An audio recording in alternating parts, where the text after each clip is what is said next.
Oh, we're going. We're live. Good morning, everybody. It's Positive Tuesday today, March 21st, 2023. For Polk County Sheriff Chris Fitzgerald, I'm Ben Dryden, and you're watching Positive Tuesday with Ben and Fitzy, presented by Professional Exteriors and Interiors. With nearly 20 years of experience, this locally owned and operated business has provided quality work both on the inside and on the outside of your home or business. Like Fitzy and I, they believe that it's the little things that make a big difference. So give them a call today, 715-520-2271. We are streaming this week's show on our Dryden Wire Facebook page and on our YouTube channel. So however you may be watching, welcome and thank you for joining us. And hey, speaking of joining us, former Polk County Sheriff turned attorney, Pete Johnson, is our very special guest this morning. Bizarre. Pete, good morning. How are you, sir?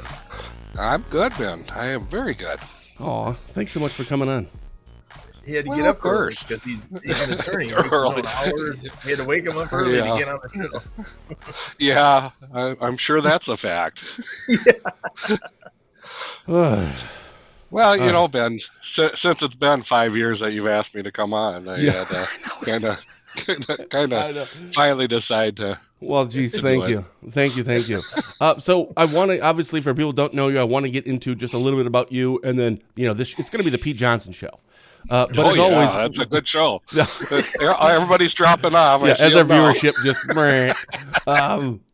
But what we always want to start the show with, how was your weekend? So, Fitzy, I'll start with you. How was your weekend with Jace no longer there? Would you guys go like ice skating or something? Just to... Right. No, I watched basketball all weekend, NCAA tournament. It was great. Just watched hoops all weekend, and that was just in our Duke team. I even sent them like, okay, so when it's Sweet 16, we need to update our brackets. And you know, that's what I really am interested is when it gets to Sweet 16, and your response in a text was Duke. I'm like, well, there's 15 other teams, and they're not even in it yet, so you're like blindly loyal to Duke. Right. Oh, Nancy's on. Yeah, Nancy. Oh, Nancy. She should have come on. Yeah. Well, she must be living the good life too, and waking up. Oh, I guess you'd wake up and watch the Pete Johnson show. Oh yeah, Pete Johnson show. Yeah, that is a show that's not going to happen, fellas. Aw, I think it would go very well. Retired sheriffs. So, Pete, what did you do this weekend? Oh, good morning. We had one of the two granddaughters Friday night and Saturday. Aww. So that was fun. She's just over 1, so we were just kind of hanging out. And then Sunday I went to an auction and then came to work because, you know, some of us have to work even Sundays. I know the feeling. Fitzy doesn't, but I can totally relate. Yeah, he's watching basketball. He's watching. Yeah, right. I was commanding the sheriff's department right from my home. Yeah, I remember how that went. All right, and honestly, I did pretty much the same thing between the two of you. I worked and watched sports. Formula One was on, you know, huge Formula One fan. We had Ted Nugent on last Thursday, and I was surprised on how few hate mail I got. So, hey, that was great. I mean, I could have done without all the swearing. So when he was on like a year and a half ago, before the show started, I said, now, just remember, it's not necessarily like a family show per se, but let's keep the swears down. And I didn't say it this time, and I really wished I would have, because it's like he keeps talking and keeps swearing and saying, do I say something? Do I not say something? The news is a little animated, and, you know, he's got emotional, you know, he gets that emotion out there. A little animated. That's a good way to say it. Yeah. Yeah, so no, that was fun. All right, any shout-outs that any of you have, Fitzy? Any shout-outs? Yeah, we have a shout out. You know, we did send a press release. It kind of goes with our press release, but we have a shout out to Sergeant Chris Allen. He graduated from the FBI Academy. He's been gone for 10 weeks out in Quantico, Virginia. Pretty great accomplishment for him and our department, and really the first person from the Sheriff's Department to go through it. I went to the FBI Academy, but I was with Rice Lake PD at the time. So we have 2 graduates, and Rice Lake PD has 2 graduates. So we have 4 graduates from the FBI NA Academy, which is paid for by the FBI. There's a little bit of county money, training money that went into that, but for the most part, all the room, board, food is paid by the FBI. It's a joint venture with about 160 other people from across the United States and 19 countries he got to be part of, and it's made him a better leader for our department. He doesn't go work for the FBI, then he becomes a better leader. So pretty excited about that opportunity. I was just going to ask, so what is that? Now he's back. It's a 10-week course.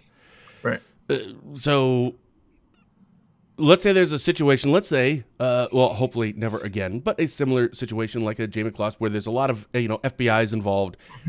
Does that change anything? Is this strictly just a leadership type thing? Does he learn things, or is it if it isn't that bad of a situation yet, like we don't actually have to send our FBI agents because we have someone there that is, I don't know, FBI certified or whatever that would be called? Yep. No. Okay. It's strictly a leadership, educational opportunities. He had some crime scene stuff. He had some leadership stuff. So that's, it's strictly a training, but it does open up the ability to create friendships and create contacts in other parts of the country. If we have a crime that happens in Maine, now he has a Maine contact. His roommate was from Maine. He was a chief of police in Maine. So if for some reason, as these scams across the country explode and for some reason the scam ends up in Maine, now he's got a contact. He's like, maybe not right in that county or that city, but he can call this guy and say, hey, do you know the police chief in this town? He's like, yeah, I know him. He's, I go to police chief meetings with him all the time. Hey, can you have him help me do this? Sure. That's what it does for us. I have friends in lots of different states. When I went, almost 20 years ago now, I've almost went. Networking stuff, man, it's huge. It's so underrated. That's right. Where it's at. Pete, did you ever go to something like that when you were the sheriff? And again, we'll get into your, your bio and your history here in a little bit. But did you ever go to something like that, or have someone go to that when you were the sheriff in Polk? I was just putting in for it in 2013 or 2012. I started the application process, and Scott Pulver, our local agent, was helped pushing me through on that. And suddenly I got accepted to law school and decided I did not want to handle two of those types of trainings at the same time. They were, I mean, the FBI Academy is like a mini graduate school course. Mm-hmm. It's just jammed in, and those guys there are, they're in class all day long, the whole time, and it's very little frittering going on during that course. Sure. Our department, Polk County, switched more to that Northwestern Institute, which is a similar, at the time, right. It was, again, about 11-week course. And then they started breaking it up into, 3 weeks so that you didn't have to lose a guy for 11. Right. Because that's a department, especially a small department. That's the hardest part, is losing a critical guy for that long. Yeah. What is this? Fitzy, you're like, yeah. For the people who don't know, like me and pretty much everybody else, what are you talking about? Another school now. There's Wisconsin Command College is trying to mirror what the FBI is doing. So we're sending people to Wisconsin Command College, which is a 9-week course over 9 months. Because again, like Pete said, you don't lose a guy for. It's just different leadership trainings, and Wisconsin. And when we say guy, I just want to make sure everybody understands that's guy or gal. It's right. Exactly. I think it's universal. Yeah, I think we know what you're talking about. Yeah. Pete, do you have any? I'm sorry. Please go ahead. No, I was just going to say, those are all great courses, and there's, I mean, at least, I haven't been in the game for over 4 years now, but at the time there was probably 3 schools that were putting those on, all very similar. The FBI has probably that upper echelon, at least that's what people think. But the other schools are very good, and they're mirroring what the FBI Academy does. So, well, congratulations really cool. To Sergeant Chris Allen and to the Sheriff's Office. Awesome. Pete, do you have any shout-outs that you want to, I don't know. I don't. I didn't have much of a chance to think of a shout out. Well, but, I sent you that we needed a shout out 2 minutes before we went live. How did you not think of one already? I know it, and I looked at it 1 minute before we went live. And Well, I have a That's shout a out, lawyer's and actually, my shout out is actually for you, Pete. As you had mentioned earlier, it's been 5 years. So when we started in 2015, but I think our first show we started doing these, or having the idea of it back in end of 2016 or 2017, somewhere in there. And I had contacted, and I've told the story before, and I tell it all the time because I love the end of this story because it has to do with Fitzy. That I had asked like 10 to 12 people if they'd want to come on and do the live show, and most of them were like, well, so what's the agenda? I'm like, there isn't one. I don't know what this is going to be. We just get on and start talking. And I asked all these elected officials, and I asked my dad, because I just moved up here a couple of years earlier after being gone for 20 years. So I don't know all the players anymore. And he said, well, maybe if you want to see if Chris Fitzgerald, and which he agreed, he was our first guest ever, and Romaine Quinn, he was our second guest ever. He goes, maybe, Pete Johnson. I'm like, who's Pete Johnson? He's like, he's a sheriff over in Polk. Now, if you know my father, he doesn't really shower people with praises. He's not impressed by pretty much anyone. I know. So I said, do we like Pete? And he goes, he's a good sheriff. He's a good guy. And that was, if you know my father, which you both do very well, that's a huge compliment. So I contacted you. I'll take it. And asked if you wanted to come on for the show. And you said, and that's when you had told me that, well, actually, I'm not even going to be running again. I'm going to be a lawyer, which was weird, which we'll get into. So, probably not. And I said, well, just so you know, Chris Fitzgerald has agreed, and he said he would come on. And you told me at that point, he's like, well, Chris Fitzgerald's never met a camera he didn't like. True story. That's a true story. It is. It is. Oh, I love it. Chris has always been much better at the public speaking, especially the press, than I. I never cared for that too much. And I know as a sheriff you have to do it. Yeah. But that was something I avoided whenever I could, and I had my chief deputy and captain doing the stuff from the scenes a lot because I hated being on camera. Yeah. But it's I totally that's get it. Part of the job, and and just to be clear, you weren't ridiculing him. It was just so funny because we were both laughing when you said it. It was not a negative. It was more of a compliment than anything. So I'm really clear about that. Reputation. There's no question I have a reputation. All right. Well, I have a couple press releases we have to get to, and then we'll get into more with our guest, Pete Johnson. After a word from Spooner Health, we'll be back in 15 seconds. In our patient satisfaction surveys and in conversations with patients, they appreciate the fact that staff got to know them. Staff really took their preferences into account, and they just feel grateful that they are being cared for as a person. To learn more about our services, visit spoonerhealth.com. All right, so a couple of press releases or articles. Fitzy, you had put out a convicted sex offender to be released in Rice Lake. I believe that's actually today. We posted it last week, but I believe that's today. We've talked about these in the past. I'm not sure how much more we can really get into other than just matter-of-factly, etc. What do you want to add to, or if there's anything you wanted to add to that? Well, and again, we've received a lot of complaints about not in my backyard. They don't like where the person is. I don't really like where the person is. Where is the there was an address in there, and I don't know where it is. It's north of Rice Lake, just off of Highway 53. Would they like it if it was in a different spot, or was it like the specific location? Well, I think I get the same thing, and Pete knows this one. When you release a sex offender, no one wants it in their backyard. I get it. It's okay if it's in someone else's backyard, but I just don't want it in my backyard. But I don't really like this spot either. But that it's legal. I know he's still close to a campground and he's still close to some other houses, but he doesn't.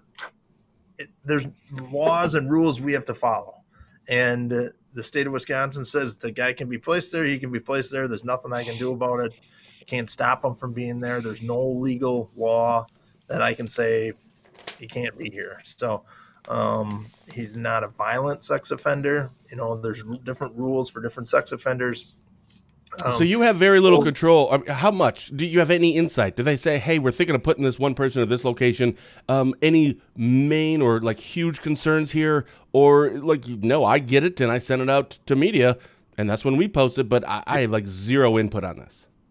On this one, on these cases like this, I get zero input. I got that sheet of paper. I put it in, and some people, the sex offender doesn't want that out there. And I said, well, I'm notifying the neighbors, because that's what I do. Sometimes we do a neighborhood notification. Sometimes we do the press release like we did. We can do many different things. And, if you don't like it, don't commit the crime. That's what we've said that on the show from the beginning. If you don't like the notoriety that goes with it, then, don't commit the crime. So it's not a negative thing. He's not wanted by the police. He gets out. He's got to follow certain rules. He's on the GPS. He can, these GPSs in today's world are very accurate. They're if they don't want him out the front door and he has to go out the side door, I mean, it can create a barrier around a house just like that. So as people understand that and you explain that to people, they become a little bit less, violated or how they feel. Yeah. So I think it's okay. I think as we create more understanding, we're going to have more of these. We caught these people. This is part of that sexting operation. He, was trying to lure a young boy or young girl, whatever it was, to a parking lot, and it was an undercover operation. And everybody was so happy when we did those. This is some of the negative effect of having those is they got to come back to your county. Well, according to Ted Nugent, when he was on last week, he said the only good sex offender is a dead sex offender. And these are the kind of things that's just it. He could say, I remember thinking during the show that, if Fitzy said all the same things, because, he's an entertainer, he could say whatever he wants. Right. But if Fitzy said the same things that Ted Nugent is saying, the governor would take away your badge, your wife would divorce you, and the county would, the citizens of Barron would just kick you out of the county. You can't say those things.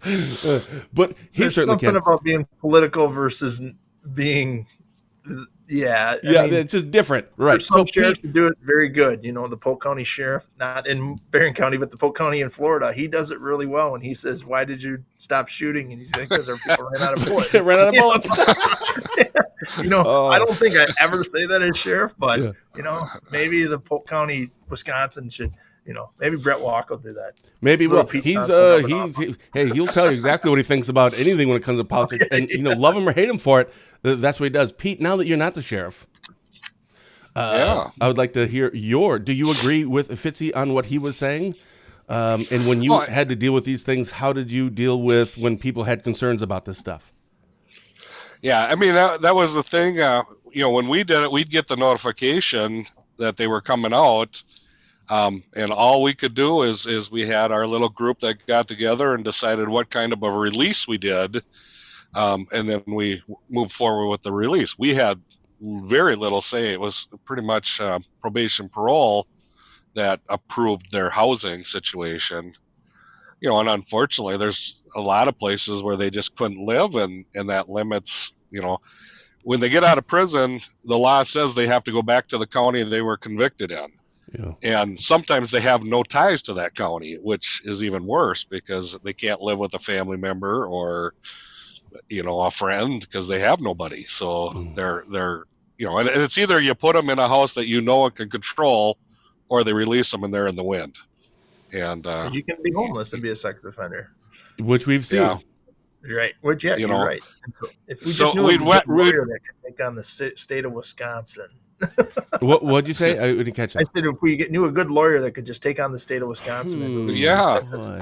Hey, speaking I wish I knew one.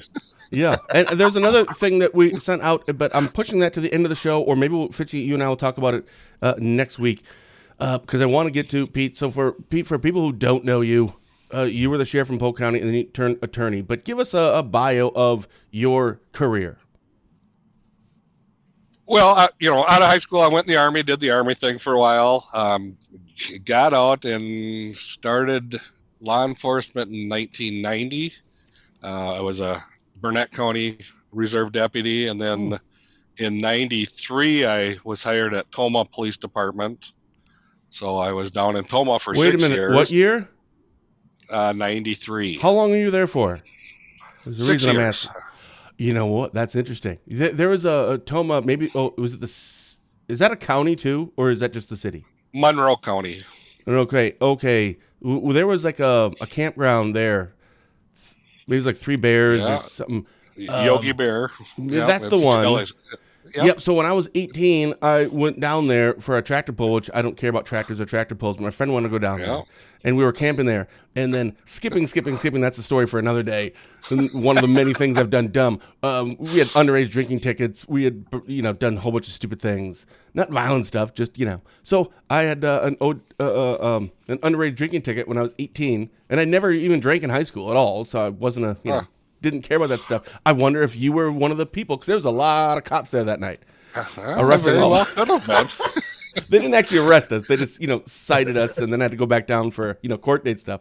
So that'd be awesome if one of those people were you. Well, it very well could have been, or if it was at Jellystone, I actually worked security as a side job. Yes, that's what it was. So, oh my goodness. Who knows? All right, yeah, so you were there until 99. 99. Yep. And, while I was there, I was a patrol officer. I was a school liaison for a couple years, and then I was a patrol sergeant. And then I came to Polk in 99 and was patrol for several years. In about 2007, I went into investigations. And then 2010, I was elected and took office in 2011. Did you like the investigation aspect of it? Best job in sheriff's department. Why? I think, just because you take on a case and you get to follow it right to the end. It's not you just take initial information and pass it on to somebody. You just you get that case and you start to just see where it goes and follow it where it goes. And unfortunately, I did a lot of computer and finance crimes. And at the time, I tracked one to Italy, but Tim Morrison said I couldn't go. Who's that? Who's Tim Morrison? He was the sheriff at the time. Oh. I tracked the finance probably stuff. Wouldn't like that. Yeah. I mean, it was a couple of $1,000 internet theft, and I tracked it to Italy, and when I asked him about it, he said, "No, I think we'll just end it here." I would let that one go. If he comes back, we'll arrest him. But yeah. Yeah, exactly. That guy was never in Polk County. It was all on the internet, and that's So you became the sheriff in 2010. You had 2 terms. 2 terms. 2 4-year terms, so 8 years. Why did you decide? I mean, I think we all know now, but why did you decide not to just leave law enforcement? But why attorney? So there's 2 different things there. If it wasn't going into attorney, would you have left? Were you at this point being in law enforcement since 1990? Right? Isn't that when you said you first started? Yep. That's 20 years, and now you're the sheriff, and now it's 28 years in total in law enforcement. Is it? I just don't want to do this anymore, or I don't want to be a sheriff anymore, or I want to really be an attorney. It was a little bit of. I liked being sheriff. I didn't like the politics that went along with it. What do you mean? Are you talking like Republican, Democrat politics, or are you talking just county board stuff and meeting stuff, like that kind of politics? Yes. I mean, the county board for the most part, I didn't have a problem with. They were pretty easy to get along with most of the time. I mean, you don't always agree with them, but that's part of the game. But it was about 2010 where politics started getting so vile. I mean, anything you do, somebody's going to call you up and tell you how worthless you are, and people aren't shy about it. At least they weren't to me. I don't know about you, Chris. No, they're not shy. No. But I mean, they've got a perceived issue, and they'll call you up, and you have to explain that. Okay, first of all, your facts are wrong. First of all, you're an idiot. That's not. That's not what happened, and when you explain some of the facts that you can't always explain facts. But when you can, and they finally understand something that I had more guys say, "Oh, well, I didn't understand that. That's not what I heard," Yeah. And of course, you got guys calling that had nothing to do with it. They've heard it 3rd, 4th, 5th hand, but they're the guys that had the gumption to call. And I got a little bit tired of that. We had several big cases over that 8 years, and when I had people tracking me down in the fishing boat because they wanted to talk about something. What kind of people? Are you talking like media or just citizens? Sometimes media, sometimes Right. just general people. Right. And it just, it got a little old, and I knew I didn't have to do it anymore. So, I had set myself up, and I was looking at the future, and whether I tried to go another term or not, I knew at some point I was going to retire. And the thought of retiring and not having anything to do kind of scared me. So I figured out, what can I do when I retire? And I had a friend who I had thought about it years ago, about going to law school. And just the timing wasn't good. My kids were young. The money was, tight. And, when you're young, you just probably should do that stuff. But I was too scared to do it, so I waited, but the time was right now. My kids were grown and out of the house, and what else am I going to do on a weekend? Why not sit in class all weekend? So I did that for 4 years. I know when I asked my dad when he retired as sheriff, I said about a year later, I asked him what did he miss, and he told me a couple things. I said, what do you not miss? And he had said the politics and personnel matters. So those two things. He said they're time suckers. They suck your energy as well. Because those are the two things I don't miss. We used to always say, this job wouldn't be too bad except for the people. Yeah. That'd be a good show. Yeah. But I mean, for the most part, a lot of the people working were great. But every once in a while, they do something so incredibly dumb, and then they'd be surprised that you were disciplining them over it. And it's like, what you did. You knew it just isn't within the rules, and we're going to deal with it. And Fitzy probably can't talk about that, but he's laughing, so I'm going to assume that means he agrees with you. So what? I agree. We can't talk about it. You're right. We can talk about it, but yeah, you're exactly right. So let me ask you then: what are the two things you miss the most about being sheriff? Did you hear me? I think you muted yourself. Yeah, I had a little cough going, so I had to. That's right. What are the two things that you miss the most about being the sheriff? I miss the camaraderie. But Fitzy and I were talking a little bit before the show, and even the camaraderie from the start of my career to the end has changed. When I was a young cop, the department, the guys, we would do stuff together all the time. I mean, you were always out hunting and fishing and bowling and picnicking, and we kind of were tight. And the families were with, and now as it went on towards the end of my career, some of the new guys coming on, they were there for their 8 hours, and you didn't see them off duty. You didn't meet their wives or their kids. And it was just kind of a change that I found. Different, but I do miss that. Yeah. Do you think that's exclusive to law enforcement, or do you think that's just it is kids today, right? Is it just I how think it is? Generational. I think it's generational. They have a whole different outlook on what they're going to do with their time, and some of it I think is good. I think that when you hang out with only cops, you get a little bit warped sense jaded, of sure. reality. You think everybody's a turd, and everyone's committing a crime. I've had friends. They're like, "Why don't you look at me? You're always looking around." And that's just what I'm used to. I mean, it's like you never stop looking at who's coming up and who's walking by. So, but I do miss that camaraderie. I mean, you felt like it was just a big extended family, and once you retire, it's like you're dead. You don't see anybody anymore. Nobody talks to you.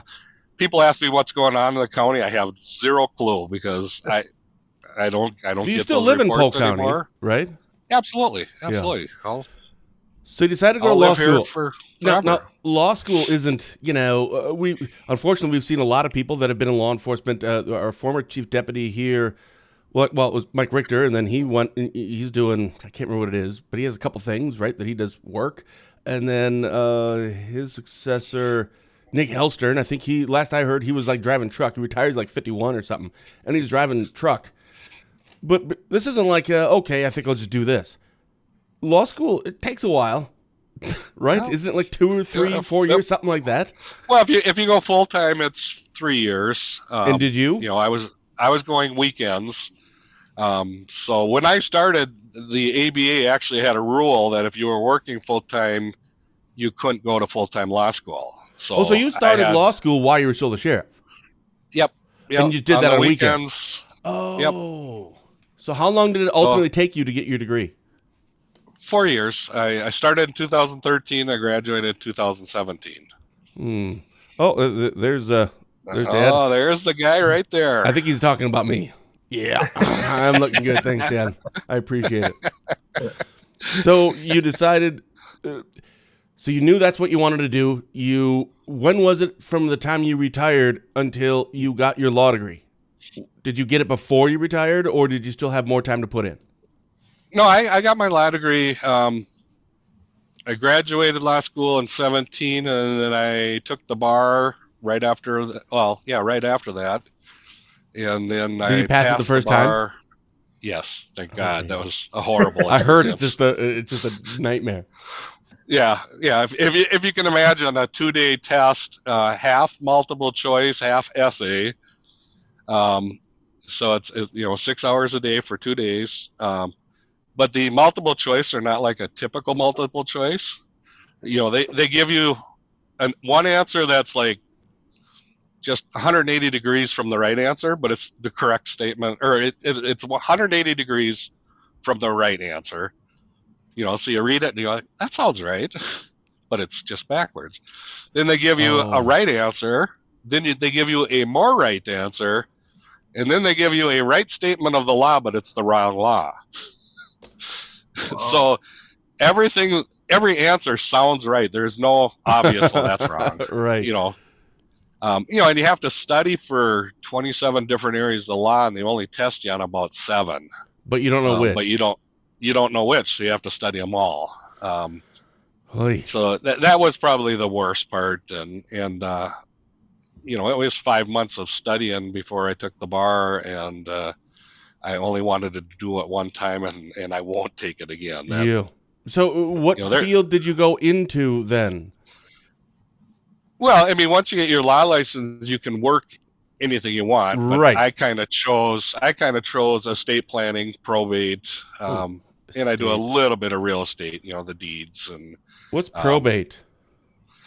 Probate is the process of transferring your assets to whoever you choose after your death.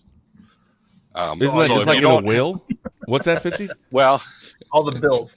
All the bills. Yeah. Here's all my debt. There you go. Yeah. Well, a will tells who you want your property to go, but it won't avoid probate. A will alone will not avoid probate. So Wisconsin currently has a limit of $50,000, which, if Gay's still on the phone, I'd like to talk to her about, getting that changed. That amounts a vehicle now. I mean, with the cost of vehicles being expensive, we don't want everybody ending up in probate over a car. Right. It's about a 6-month process if everything goes smooth. But if there's a fight, the sky's the limit on how long it's going to last and how much it's going to cost. And that everything that it costs comes out of the beneficiary's pockets, really. Looks like Representative Gay Man, if you said we'll talk. Thank you, Gay. I appreciate that. Minnesota, I did a lot of probates in Minnesota. They have a 75,000 limit. That's still pretty low these days, but at least it's a bit higher, and you're automatically going to end up in probate. So if you're over in, you were the sheriff in Polk County when Adam Jarka, who's a friend of the show, yep. And he was in the legislature at the time, right? Yep. I think he was. But now you're in an attorney field in Polk County, and he has Jarka outlaw. Do you guys do the same thing? And if so, who's winning? There's not a winning. I mean, actually, Adam has been a great help to me starting my practice here. He's made his paralegal available to me, and she has been a wonderful help. Just a lot of times it's just confirming, that I'm doing what I'm supposed to be doing in Wisconsin. I know the Minnesota process pretty well, but the Wisconsin process, a lot of times it mirrors it, but it's just got some little tweak, Yeah. and I just have to confirm that, okay, I included this form, or, like the one big thing in Wisconsin, when you file a deed, you have to do a transfer tax return. I didn't have to do that in Minnesota. Um, you know, I wish people for could see every more. transfer. I wish people could see more of that Adam Jarkow, right? Because, and again, speaking of like the Ted Nugent, people that they can just kind of say whatever they want, kind of a thing, and and I love it. Those are the best guests. There are. Here's what I think. Here's what I feel. If you don't like it, pound sand. I love those kind of Yeah. guests because like Fitzy and I can't really talk about that stuff. We can't actually say those. Now, usually we're both kind of like on the middle on just about everything anyway. But man, he has so much heart and compassion. I wish people could see more of that stuff. So I'm glad you actually shared. Yeah, that. yeah. I mean, he's generally a good guy, and Generally. I've sent business his way. He's sent business my way. So, I mean, we do a lot of the same stuff. He does a bit more. He's got a few additional things he does, and I'm kind of sticking to probate, real estate, and estate planning. By choice. I could expand if I wanted to get more business, but at this point, I keep telling my wife it's a retirement business. I don't want to feel like it's a job. Right. Fitzy, I want to like it. So if he was Pete, you were sheriff from 2010 to 2018, but those 8 years around there. Fitzy, you were the sheriff during that time. When did you first become sheriff? 2008. So you must have known each other. Obviously, you're neighboring counties. Yep. Did you guys have a lot of conversations, Fitzy, or as much as a sheriff does to another sheriff? Yeah. No, Pete and I talked a lot. I mean, yeah, we talked a lot. We collaborated on drug stuff, with Turtle Lake being the middle, the hub of the drugs. So we talked a lot about Turtle Lake. And working there, and a lot of what to do with tribal. We both have tribal law enforcement in our county. We had a lot of discussions about that. So that's, our SWAT teams have worked together in the past. So that's, we hope to never need another county, but Pete was always there and we were always there for Pete. So. Yeah, absolutely. I mean, I still remember before I was sheriff, Barron County called us over, our SWAT team over to assist them. And that's just what you have to do, because if you have a long standoff, you can't keep your team out forever. You gotta switch them up and keep people fresh and on the ball so mistakes don't happen. Right. And I know we had one up in the northern part of the county that we had called Barron County in to kind of relieve us, because we had been sitting there for 14 hours and people were getting tired. Yeah, I didn't think about that. So you have to work together on a lot of things, and and then there's whenever you get a fun internal investigation, you have to rely on outside county to come in and take that over to look at it, because I never had a problem, because the one thing I always told everybody is I'm not covering anything up. If something happened, we'll deal with it the right way, and let everything lie where it ends up. Transparency is key. Yeah, and that's what something I've always respected about Fitzy and other sheriffs like Tracy Finch. I'm sure you know who Tracy. Oh yeah, she's just phenomenal. So while you were away playing lawyer, there was a George Floyd situation. There was the Jacob Blake situation. There was a national movement that kind of really started getting a lot of people questioning law enforcement. National media really kind of started to say, I don't know, maybe law enforcement isn't all that great. And there was this national, almost like this message or this calling out and questioning things. During that time, are you going, so glad I'm not in law enforcement? Or, man, I wish I was in law enforcement so I could say something? No, I don't think anybody who was out of it by that time wanted to be back in it. I mean, I was there for Ferguson, and our county administrator at the time just said the cost of law enforcement is just starting to go up, because you're going to have to pay more in order to attract people that still have the qualities that you want. Because the worst possible thing is now that the eyeballs on all of us is you lower your standards because you can't hire anybody. Right. And I know we were starting to struggle when I was still in office, and I've heard it's gotten worse now. So Chris, maybe you can talk about recruitment now, but I know it was tough. We weren't getting very many applications when I left. And we were lucky to be sheriff's departments because we can steal from a lot of the PDs, which is what we're probably doing in about 10 minutes. I have to get off here to do an interview, but yeah, we were blessed to be the sheriff's department and have the luxuries that we have in hiring and those kind of things. But yeah, no one wanted to be part of law enforcement during the George Floyd. Now, we all survived that. Northern Wisconsin came out way ahead of that because we have the local support and people believe in our law enforcement. I think we have good sheriffs, good police chiefs in our area that make law enforcement, and we do the work that we do every day. So, and it's because of people like Pete and your dad and everybody that's was groundbreaking for me to become a better sheriff was people like that. And we've been lucky to have that kind of leadership in the area, and I hope I lead for the next generation. That's my goal, and I think that's what's important in this. But sheriff's departments come way ahead out when it comes to recruiting. I think there's going to be 4 to 7 municipal law enforcement openings in Barron County in the next month because of retirements and people changing careers and people moving to different departments. And so that's a lot of open positions. It's something I'm very concerned about, and we'll talk about it at the future show. But it's a big deal. There's a question here from Christine, real quick. Are you licensed in Minnesota to do wills? I am. All right. Hey, where can people? I probably should have had that out. Where's your website? I thought I wrote that down somewhere. PJohnsonLegal.com, right? PJohnsonLegal.com. Is that the website? Yep, that's the one. Yeah. And once I retired in 2019. My last day was a Friday, and Monday I started full-time in Princeton, Minnesota. So I was in Princeton for about 4 years, doing pretty much the same stuff. Although then I was working for someone else, so obviously you do what you get given. So I did a few other things other than estate planning and probate, but for the most part, it was a good learning experience. I had a very experienced boss, and he taught me a lot. So I do bring all those Minnesota tools with me, in Wisconsin here. They are a bunch of tools, aren't they? Gee, they are.